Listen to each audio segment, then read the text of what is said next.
हे student, welcome once again. बच्चों, आज की इस वाले वीडियो में हम क्लास 7 का चैप्टर नंबर 4 जो है उसका क्वेश्चन आंसर कंप्लीट करेंगे। जो क्वेश्चन आंसर है मैंने एकदम सिंपल लैंग्वेज में लिखा दिया है, जिससे आपको याद करने में बहुत आसानी होगी। और अगर आप प्रीवियस वीडियोस नहीं देखे हो जिसमें मैंने इस चैप्टर को एक्सप्लेन किया था, तो वो वीडियोज़ भी जरूर देख लेना, क्योंकि जब एक बार आदमी समझ जाता है ना तो फिर याद करना बहुत ईजी हो जाता है। तो आप समझ करके याद करो, कभी भी रटना नहीं। ठीक है, तो ये स्टार्ट करते हैं। और हाँ, प्रीवियस वीडियोज़ का जो लिंक है ऊपर आई बटन में भी आपको मिल जाएगा और नीचे डिस्क्रिप्शन बॉक्स में मिल जाएगा। अब आइए इसको रीड करते हैं। रीड यानी कि क्वेश्चन आंसर समझते हैं। तो देखो, पहला क्वेश्चन क्या बोला जा रहा है हमसे यहाँ पर कि state the similarities and differences between the laboratory thermometer and clinical thermometer. हमने दो टाइप के थर्मोमीटर के बारे में पढ़ा था, एक लैब वाला होता है और एक क्लिनिकल होता है। लैब वाले का काम भी आपको मैंने चैप्टर में बताया था, और क्लिनिकल वाला जो हम जिससे हम लोग अपने बॉडी टेम्परेचर नापते हैं उसका ही बताया था।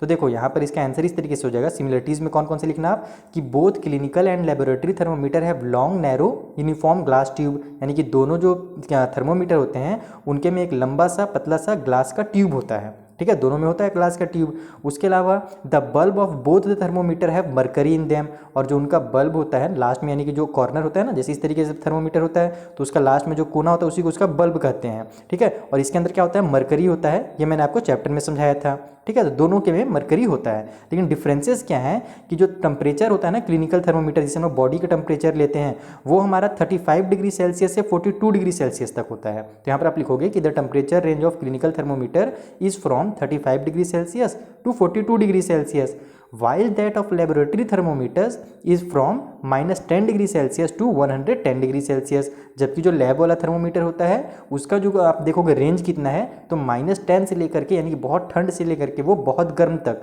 110 तक का वो टेम्परेचर ले सकता है। ठीक है, तो क्लिनिकल वाला 35 से 42 और लैब वाला -10 से 110, ये आपको याद रखना है, बहुत काम का चीज़ है ये। आगे चलते हैं।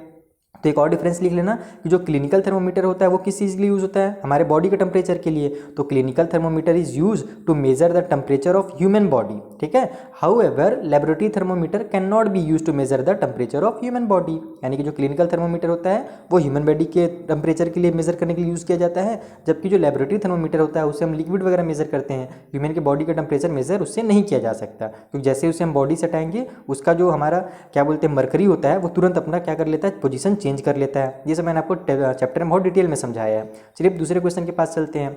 तो सेकेंड वाला क्वेश्चन में हमसे बोला जा रहा है कि give 2 example each of conductor and insulator of heat, यानी कि कंडक्टर के बारे में बताइए जिससे हीट कंडक्ट हो।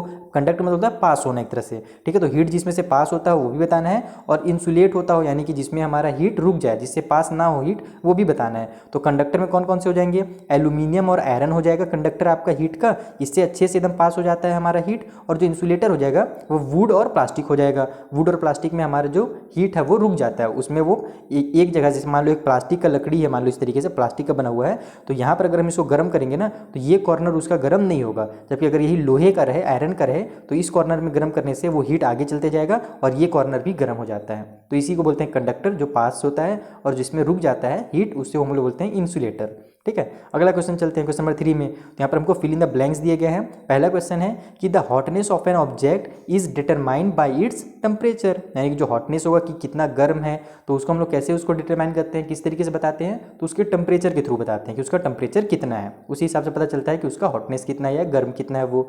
दूसरा जो क्वेश्चन है बी वाला, उसमें बोला जा रहा है कि temperature of boiling water can not B measure by a clinical thermometer. देखो, हमने आपको बताया ना प्रीवियस वाले क्वेश्चन में कि जो हमारा वाटर होता है या फिर कोई भी लिक्विड होता है उसको हम लोग मेजर करते हैं किससे, लेबोरेटरी थर्मोमीटर से। इसीलिए यहाँ पर बोला गया है कि मेजर नहीं किया जा सकता, कैन नॉट बी मेजर, तो किससे मेजर नहीं किया जा सकता, क्लिनिकल थर्मोमीटर से मेजर नहीं किया जा सकता। अगला है सी नंबर में कि temperature is measure in degree Celsius. India में डिग्री सेल्सियस से नापा जाता है और बहुत जगह पर फ़ारेनहाइट से भी नापा जाता है। दो तरीके का मेजरमेंट होता है, जैसे रूपी दो तरीके का होता है ना, पैसा, इंडिया में पैसा रुपये में चलता है, अमेरिका में जाओगे तो डॉलर में चलता है। उसी तरीके से यहाँ पर जो टेम्परेचर होता है उसके 2 यूनिट है मेजर करने के, एक होता है सेल्सियस और एक होता है फ़ारेनहाइट। ठीक है, तो इंडिया में सेल्सियस को ही लिया जाता है। अगला क्वेश्चन देखते हैं डी नंबर वाला। तो no medium is require for transfer of heat by the process of radiation, यानी कि जब हमारा रेडिएशन होता है, ठीक है, रेडिएशन आप ना उसको भी देख सकते हो, जो हम लोग घर में आजकल नहीं आता इंडक्शन, इंडक्शन में भी जो खाना बनता है तो उसमें भी रेडिएशन ही होता है। जैसे सूरज की रोशनी, सूरज है तो उसका रोशनी हम तक पहुंच रहा है ना, तो बिना वो किसी भी क्या बोलते हैं मीडियम के बिना पहुंच रहा है हमारे तक, डायरेक्ट हम तक पहुंचता है। तो ये सब जो होता है, जब कभी भी हमें हीट जो है वो डायरेक्ट मिले किसी भी जगह पर, तो उसी को क्या कहते हैं, रेडिएशन कहते हैं। रेडिएशन में ना मीडियम की जरूरत नहीं होती है। जैसे और दो प्रोसेस होते हैं जिसमें मीडियम की जरूरत पड़ती है, लेकिन रेडिएशन में मीडियम की जरूरत नहीं पड़ती है। चलिए जो अगला हमारा क्वेश्चन है उसको देख लेते हैं। तो ई नंबर में हमने दिया गया है कि एक cold steel spoon is dipped in A cup of hot milk, यानी कि एक जो एकदम स्टील का स्पून है उसको क्या किया गया है, एक गर्म कप में रखा गया है, और कप में क्या है, बहुत ज़्यादा मिल्क है, गर्म गर्म मिल्क है, और उसमें क्या किया जाता है, स्पून को डाल दिया जाता है, चम्मच को डाल दिया जाता है। तो heat is transfer to its other end by the process. तो चम्मच में क्या होगा कि यहाँ पर कप में से डूबा हुआ है ये, तो यहाँ से गर्म होते होते ना वो इस कॉर्नर पे भी गर्म हो जाएगा। तो यही जब ट्रांसफ़र होता है इस तरीके से, कभी भी जो हीट है वो ट्रांसफ़र होता है गर्म से ठंडे जगह पर, तो उसे ही हम लोग क्या कहते हैं, कंडक्शन कहते हैं। ठीक है, अभी आपने रेडिएशन समझा, अब ये हो गया कंडक्शन। तो कंडक्शन क्या होता है कि जब कभी भी हीट जो है एक कॉर्नर से आपका किसी भी सामान में दूसरे कॉर्नर तक पहुंच जाए, यानी कि गर्म से ठंड की तरफ पहुंचे, तो उसे ही हम लोग क्या कहते हैं, कंडक्शन कहते हैं।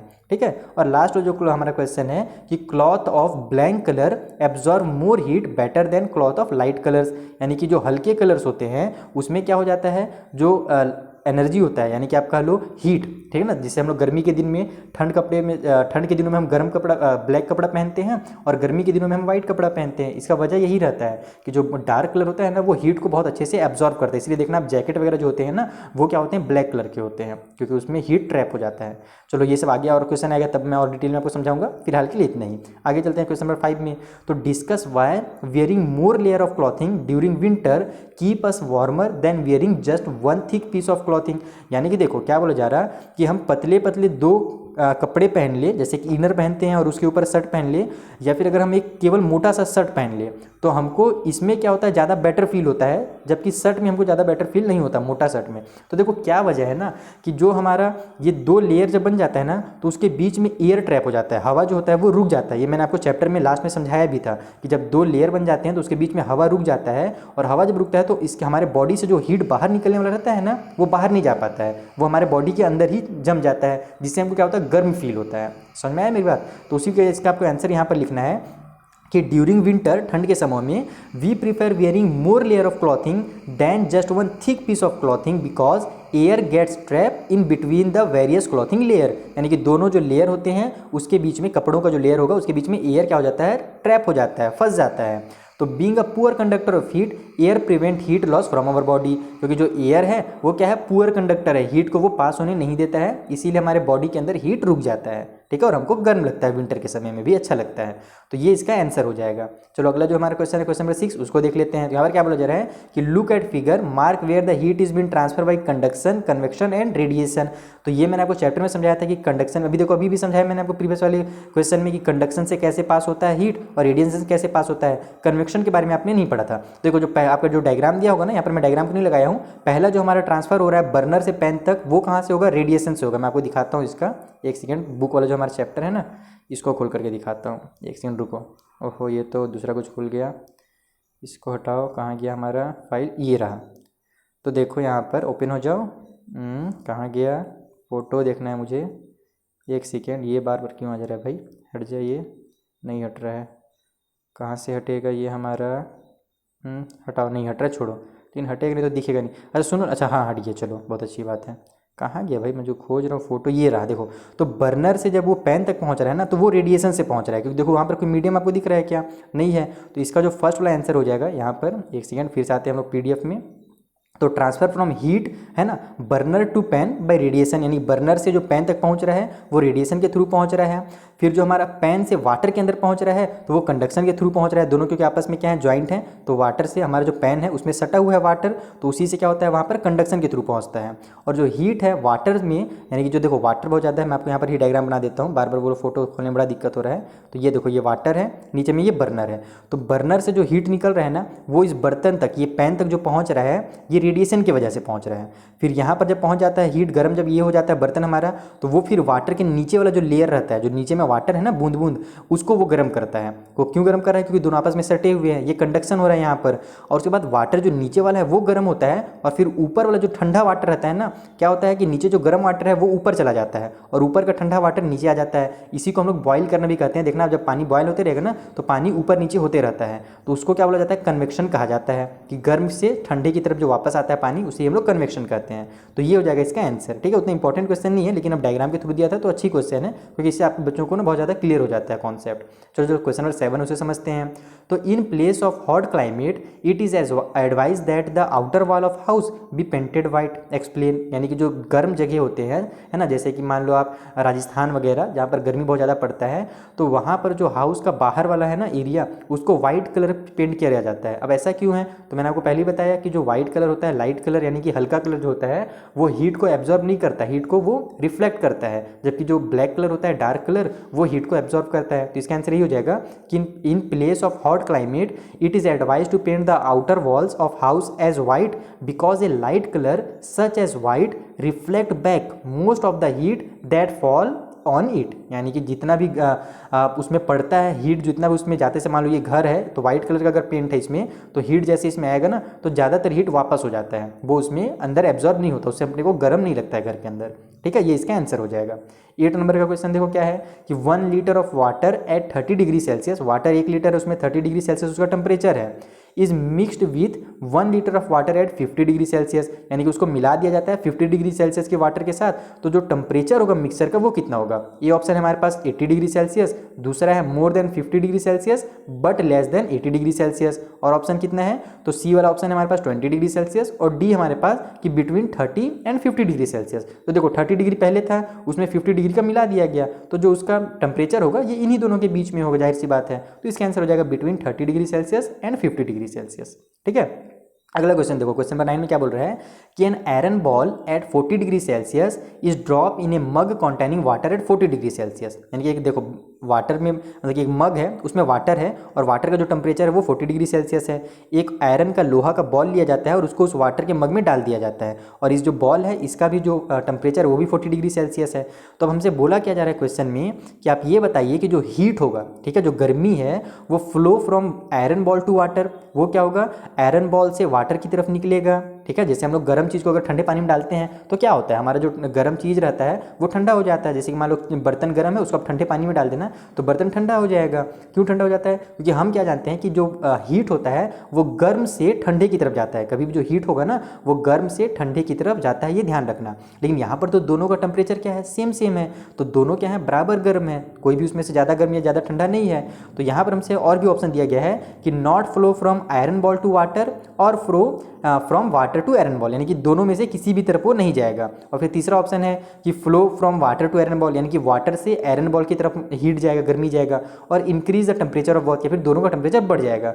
तो हमने आपको क्या बताया कि जब कभी भी टेम्परेचर सेम है तो वहाँ पर हीट का ट्रांसफर नहीं होता है, एक ही जगह पर रहता है। तो इसका जो बी वाला ऑप्शन है ये इसका सही आंसर हो जाएगा कि ना ही वो हमारा वाटर से बॉल की तरफ जाएगा हीट, ये ना ही हमारा बॉल से वाटर की तरफ आएगा। तो ये इसका बी वाला फाइनल आंसर है। ठीक है, तो अब अगला क्वेश्चन में चलते हैं हम लोग, क्वेश्चन नंबर 10 में कि ए wooden spoon is dipped in A cup of ice cream, it is, है ना, इट्स अदर इंड। तो देखो क्या बोल रहा है कि एक जो लकड़ी का स्पून है इसको किस में डाला गया? आइसक्रीम में डाला गया। ठीक है, आइसक्रीम यानी कि ठंड में डाला गया।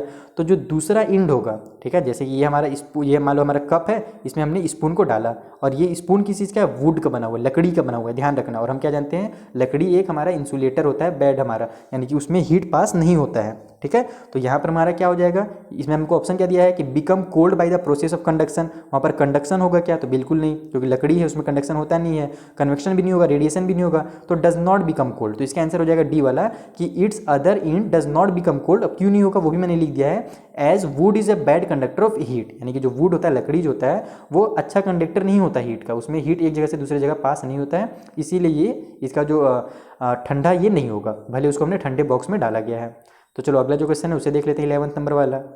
इसमें बोला जा रहा है कि stainless steel pan are usually provide with copper bottoms, यानी जो स्टेनलेस स्टील होते हैं उसके में कॉपर का बॉटम लगा रहता है। इस तरीके से जैसे बर्तन रहता है ना हमारा, ओहो यहाँ पर बहुत सा बर्तन बन गया, इस तरीके के जो बर्तन रहते हैं उसका नीचे में कॉपर लगा रहता है। The reason for this could be that, तो इसका रीज़न क्या हो सकता है? तो पहला ऑप्शन है कि copper bottom make the pan more durable, यानी कॉपर बॉटम से जो पेन रहता है बहुत अच्छे दिन, ज़्यादा दिनों तक टिके रहता है, ड्यूरेबल हो जाता है वो। सच पेन अपीयर कलरफुल, उससे वो कलरफुल दिखता है। या फिर copper is a better conductor of heat than the stainless steel, यानी कि जो कॉपर होता है वो कंडक्टर अच्छा होता है हीट का। या फिर डी वाला हमारा कि copper is easier to clean than stainless steel, यानी कि जो कॉपर होता है उसको आसानी से साफ किया जा सकता है। तो यहाँ ए बी और जो डी ऑप्शन है ये एकदम फालतू के ऑप्शन दिए गए हैं। जो सी वाला ऑप्शन है हमारा कि कॉपर जो होता है बेहतर कंडक्टर होता है हीट का स्टेनलेस स्टील से, इसीलिए उसको वहाँ पर लगाया जाता है। तो इसका सी वाला जो है आंसर हो जाएगा। तो इस तरीके से हमारा ये जो चैप्टर होता है कंप्लीट होता है यहाँ पर। अब मिलेंगे हम लोग नेक्स्ट वीडियो में, यहाँ पर जो अगला चैप्टर है उसे मैं आपको इसी तरीके से पहले एक्सप्लेन कर दूंगा और लास्ट जो वीडियो रहेगा उसमें मैं आपको क्वेश्चन आंसर करा दूंगा। Thank you for watching.